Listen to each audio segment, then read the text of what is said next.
ఇక నమస్తే తెలంగాణ కనిపిస్తోంది. బీఆర్ఎస్ గొంతు నొక్కే ప్రయత్నం చేస్తోంది సర్కారు కుట్ర అంటూ జగదీష్ రెడ్డి సస్పెన్షన్ కు సంబంధించిన వార్తని ఇక్కడ ప్రధానంగా తీసుకున్నారు. ఇంకొకటి పెద్దల ప్లానింగే అంటూ కూడా మరో వార్త మనం చూసుకోవచ్చు. ప్రముఖ రియల్ ఎస్టేట్ కంపెనీకి సంబంధించి జరుగుతున్న కన్స్ట్రక్షన్స్ ఏవైతే ఉన్నాయో హైదరాబాద్లో విపరీతంగా భూముల ధరలు పెరుగుతున్న నేపథ్యంలో పర్టికులర్గా కొన్ని రియల్ ఎస్టేట్ సంస్థలకు సంబంధించి జరిగిన అక్రమాలపైన వీరు ప్రభుత్వ అధికారుల నుంచి పొందిన అనుమతులకు సంబంధించి కూడా ఒక వార్త అయితే ప్రచురించారు. ఇదంతా కూడా పెద్దల ప్లానింగ్లో భాగంగానే ఇప్పుడు ఈ నిర్మాణాలు కొనసాగుతున్నాయి.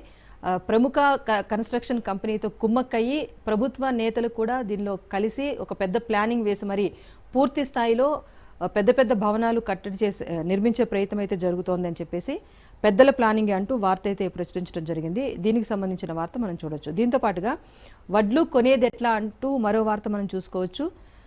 ధాన్యం కొనుగోలు చేసేందుకు రైతులు ప్రయత్నం చేస్తున్నారు. ఇటు ప్రభుత్వం రైతు రుణమాఫీ చేసింది అంటున్నారు, పూర్తి స్థాయిలో జరగలేదు. ఇటు రైతు భరోసాకు సంబంధించి నిధులు విడుదల చేశామని చెప్తున్నా, అవి కూడా పూర్తి స్థాయిలో అందలేదు. కానీ వచ్చే యాసంగికి సంబంధించి సీజన్స్ కూడా స్టార్ట్ అవుతున్న నేపథ్యంలో ఇటు నీటి కొరత కూడా ఒకవైపు రైతుల్ని వేధిస్తోంది. మరోవైపు ఉచితంగా ఏవైతే ధాన్యపు విత్తనాలను అందించే ప్రయత్నం ప్రభుత్వం తరపు నుంచి జరగాలి. కానీ అది కూడా పూర్తి స్థాయిలో రైతు కేంద్రాల వద్ద విత్తనాల సరఫరా అనేది జరగట్లేదు.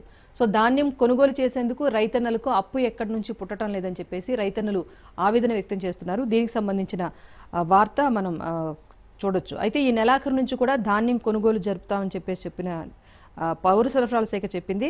కానీ పౌర సరఫరాల శాఖ ఈ విషయంలో ఎలాంటి ప్రణాళికతో ముందుకు వెళ్ళట్లేదు. ఇప్పటికొచ్చి ఎక్కడ కేంద్రాల వద్ద కూడా కొనుగోలు అనేవి ప్రారంభం కాలేదు. కానీ నెలాఖరు నాటికి ఎలా పూర్తి చేస్తారు, పౌర సరఫరాల శాఖ ఒక అయోమయంలో ఉంది అంటూ కూడా వార్త అయితే ఇక్కడ మనం ప్రధానంగా చూసుకోవచ్చు. ఇది ప్రధానంగా నమస్తే తెలంగాణలో ఉన్న అంశాలు. ఇకపోతే 8 నెలలు ఇంకెన్నాళ్ళు అనే వార్త కూడా మనకు కనిపిస్తోంది. పాలమూరు పథకానికి సంబంధించి వార్త ఇక్కడ ప్రచురించారు. పాలమూరు ప్రాజెక్టు అంటే కాంగ్రెస్ ప్రభుత్వ నిర్లక్ష్యంతో పాలమూరు రంగారెడ్డి ఎత్తిపోతల పథకం అయితే నిలిచిపోయింది. గత బీఆర్ఎస్ పాలనలో 80% వరకు కూడా ఈ ప్రాజెక్టుకు సంబంధించి పనులు పూర్తయ్యాయి. కేవలం 10% మాత్రమే మిగిలి ఉన్న వీటికి సంబంధించి కాంగ్రెస్ ప్రభుత్వం ముందడుగు వేసే ప్రయత్నం చేయట్లేదు. 2015లోనే దీనికి సంబంధించి పనులు ప్రారంభించి పూర్తి చేసే దిశగా ప్రభుత్వం వెళ్ళినప్పటికీ కాంగ్రెస్ ప్రభుత్వం ఎందుకు నిర్లక్ష్యం చేస్తోంది? 8 నెలలు ఈ ప్రాజెక్టు సంబంధించి పనులు ఆగిపోయాయి. మళ్ళీ ఎప్పుడు ప్రారంభిస్తారు, ఎప్పుడు దీన్ని పూర్తి స్థాయిలో ప్రజలకు అందుబాటులోకి తీసుకొచ్చి సాగు కోసం నీటిని అందజేస్తారు అని చెప్పేసి క్వశ్చన్ చేస్తూ మరో వార్త అయితే ఇక్కడ మనం చూడొచ్చు.